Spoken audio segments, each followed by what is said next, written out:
सभी को प्यार भरी जय मसीह की। परमेश्वर की पाक और पवित्र हजूरी में आप सभी का स्वागत करते हैं। और हमारे पिता परमेश्वर ने हमें जो आज का दिन, आज का समय, चलती सांसें दी हैं, रोज़ की रोटी, आत्मा की खुराक दी है, अपने पाक पवित्र वचन हमें दिए हैं, उसके लिए प्रार्थना करते हैं। Hallelujah, hallelujah, hallelujah, hallelujah. धन्यवाद, धन्यवाद, धन्यवाद, धन्यवाद, धन्यवाद, धन्यवाद।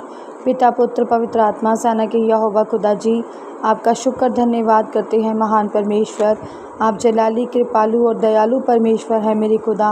आपके जैसा कोई महान नहीं है पिता परमेश्वर जी। आप सर्वव्यापी, सर्व दयालु परमेश्वर हैं खुदा। पिता परमेश्वर, आपने सारी रात हमें संभाला, हमारे घर परिवारों में हमें बनाकर रखा। पिता परमेश्वर जी, हमें किसी भी भरी वस्तु की कमी नहीं होने दी, भरपूर करके हमें रजाया। आपका शुक्र करते हैं मेरे महान परमेश्वर। आपने पिता परमेश्वर जी अपने निमित्त बैठकर हमें प्रार्थना करने का मौका दिया। आपका खुदावंद धन्यवाद करते हैं पिता परमेश्वर। अब समय आपके कलाम का, आपके वचन का, हमारी रोज़ की रोटी का, आत्मा की खुराक का है पिता परमेश्वर, जिसे लेकर हम तृप्त होते हैं। खुदा वंदा, आपके जो वचन है हमारे जीने का, हमारे शुद्ध रहने का आधार है पिता परमेश्वर जी। ये वचन हमें नया बल, नई शक्ति प्रदान करते हैं, नई सूझ और बूझ को हमारे अंदर उत्पन्न करते हैं पिता परमेश्वर जी। आपके वचनों के द्वारा पिता परमेश्वर जी हम ज़िंदगी जीने के सलीके को सीखते हैं पिता परमेश्वर।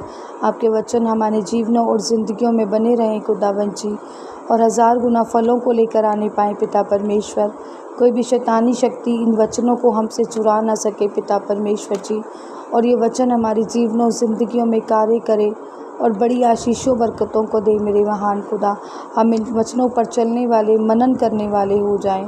प्रार्थना यीशु मसीह के जीवते नाम में मांगते हैं, आमीन, आमीन और आमीन। Hallelujah, hallelujah. आज मैं आपके लिए लेकर आई हूँ लूका 5 की 6 से 11 नंबर आयत तक। कल मैंने आपको 1 से 5 तक बताया था, जिसका टॉपिक था प्रथम चेलों का बुलाया जाना, कि परमेश्वर ने कैसे जो चेले थे उनको बुलाया, मतलब उनको चुना जाना था, और कैसे परमेश्वर ने कहा था शमौन पतरस से कि अपनी नाव में जो बैठे थे परमेश्वर जहाँ पर, के जाल को पानी में डालो। और फिर क्या हुआ आगे जानते हैं। लिखा है, तब उन्होंने ऐसा किया तो बहुत मछलियाँ घेर लाए और उनके जाल फटने लगे।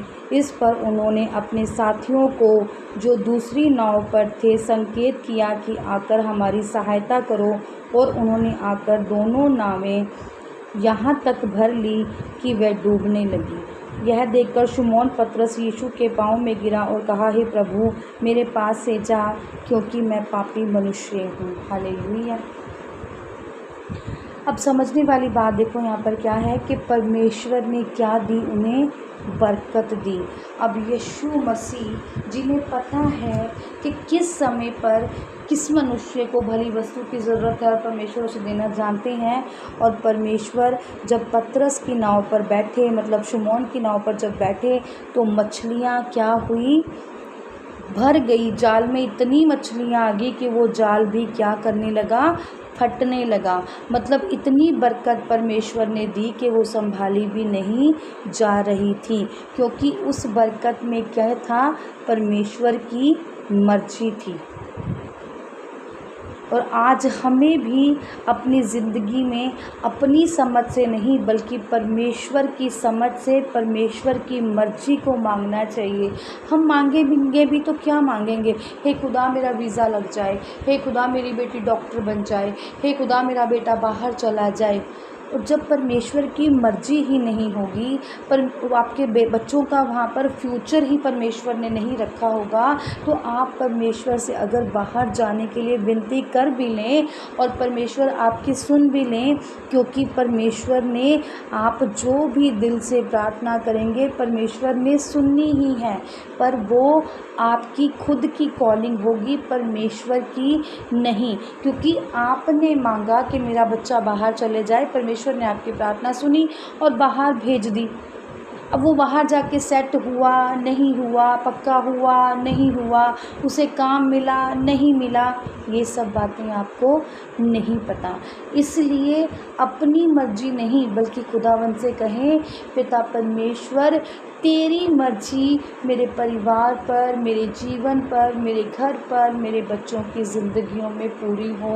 हे खुदावंद, ये बच्चे तूने हमें दिए हैं, इनका भविष्य तेरे हाथ में है और तू इनकी अगुवाई कर, मदद कर और इन्हें बता कि इनके लिए क्या सही है और इन्होंने क्या करना है।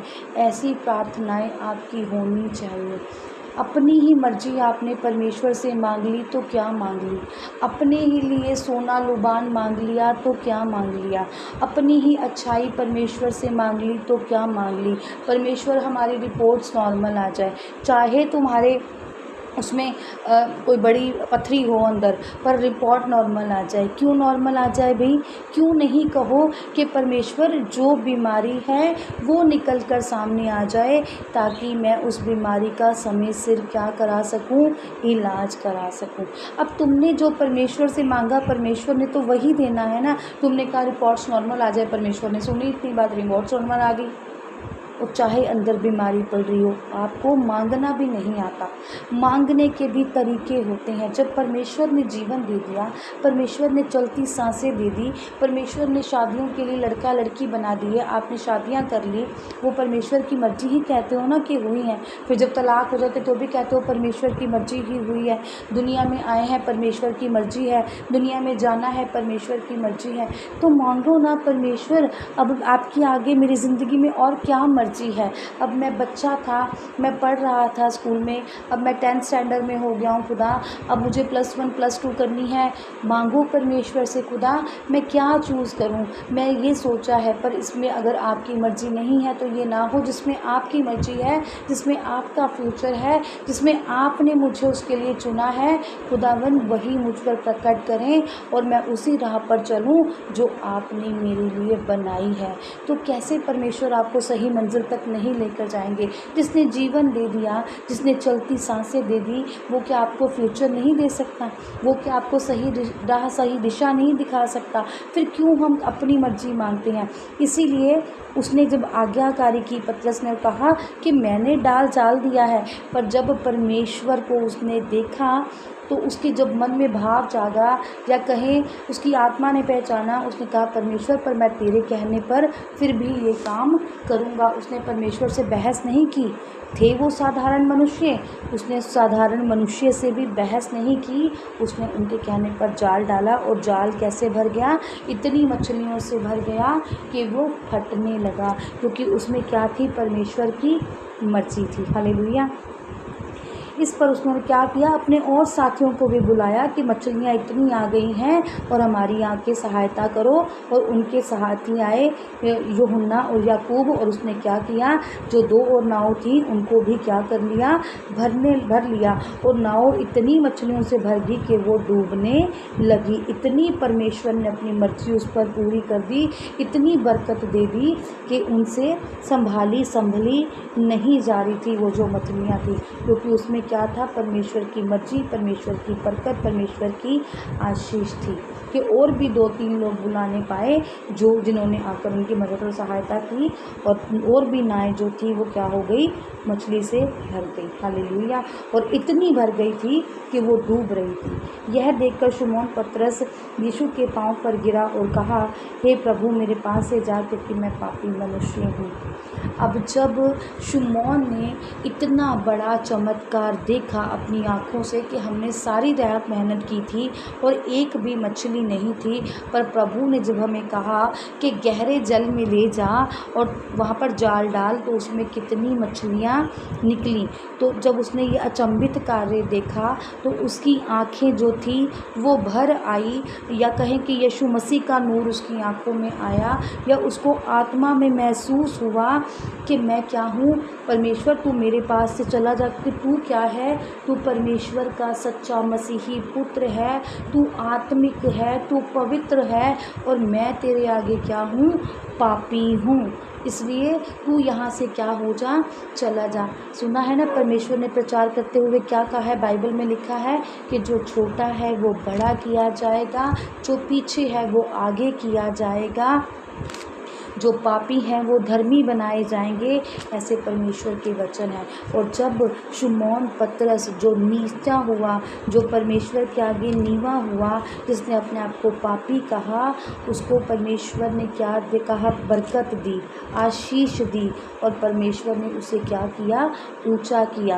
क्योंकि परमेश्वर के कलाम में लिखा है कि दो मनुष्य थे, जब वो प्रार्थना कर रहे थे तो एक कह रहा था कि हे प्रभु, मैंने सब कुछ दिया, मैंने सब कुछ किया, पर तूने मेरी नहीं सुनी। और एक ने जब प्रार्थना की, उसने कहा पिता, मैं पापी हूँ, मेरे पाप क्षमा कर, मुझे माफ़ कर, मैं इस लायक भी नहीं कि तेरी हजूरी में बैठ सकूँ।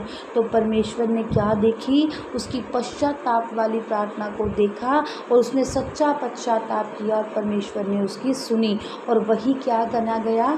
धर्मी गिना गया। हालेलुया। लिखा है, क्योंकि इतनी मछलियों के पकड़े जाने से उसे और उसके साथियों को बहुत अचंभा हुआ, और वो वैसे ही जबदी के पुत्र याकूब और यूहन्ना को भी, जो शिमोन के सहभागी थे, अचंभा हुआ। तब यीशु ने शिमोन से कहा, मत डर, अब से तू मनुष्य को जीवता पकड़ा करेगा। और वह नाव को किनारे पर ले आए और सब कुछ छोड़कर उसके पीछे हो लिए। हालेलुया। अब यही था कि याकूब और यूहन्ना की भी बुलाहट थी, वो भी चेले चुने जाने वाले थे। तो उनको भी क्या हुआ? अचंभा हुआ। वो भी क्या हुए? हैरान हुए कि रात को हम साथ में थे, एक भी मछली हमें नहीं मिली, और अब मछलियाँ इतनी हैं कि नाव तक भी डूब रही हैं। और जब यूहन्ना और याकूब ने भी ये सब आश्चर्यचकित काम देखा, ये आशीष देखी, ये बरकत देखी, यीशु मसीह का चमत्कार देखा, तो वो भी क्या हो गए? हैरान हो गए। और जब शिमोन पतरस ने परमेश्वर से कहा कि खुदा, कि मैं तो तेरे लायक भी नहीं हूँ, मैं तो पापी हूँ, तो परमेश्वर ने उससे क्या कहा? कि तू मत डर, क्योंकि अब से तू क्या करेगा? प्रभु के काम करेगा। अब तू क्या करेगा? मनुष्यों को मेरे पास लेकर आएगा। अब से तू क्या करेगा? प्रचार करेगा। और ऐसा हुआ भी। आप सभी जानते हैं कि पतरस ने कितने अचंभित कार्य किए थे। मुर्दों को जिलाया था, जो परमेश्वर के दास हुए, चेले हुए, उन्होंने कितने अद्भुत कार्य परमेश्वर के बाद किए थे। हालेलुया। और तब क्या हुआ? वो नाव को किनारे पर ले गए और सब कुछ छोड़ छाड़ कर प्रभु यीशु मसीह के पीछे हो लिए। हालेलुया। और कितना सुंदर हमें सीखने को मिला है कि एक हमें कभी भी अपनी मर्जी नहीं मांगनी है, हमें हमेशा प्रार्थनाओं में खुदा की मर्जी मांगनी है और खुदा की आज्ञाकारी पर चलना है। और यही कहना है खुदा, क्योंकि खुदा परमेश्वर जिसने हमें सांसें दी हैं, जीवन दे दिया है इंसानी, उसने आगे का भी सब कुछ हमारे लिए सोच कर रखा है। हालेलुया। इसीलिए परमेश्वर पर अपनी नहीं, परमेश्वर की मर्जी मांगो, क्योंकि परमेश्वर को सब पता है कि किस समय में किसी को कितनी आशीष और किस समय पर देनी है और कितनी उसके लिए ज़रूरी है।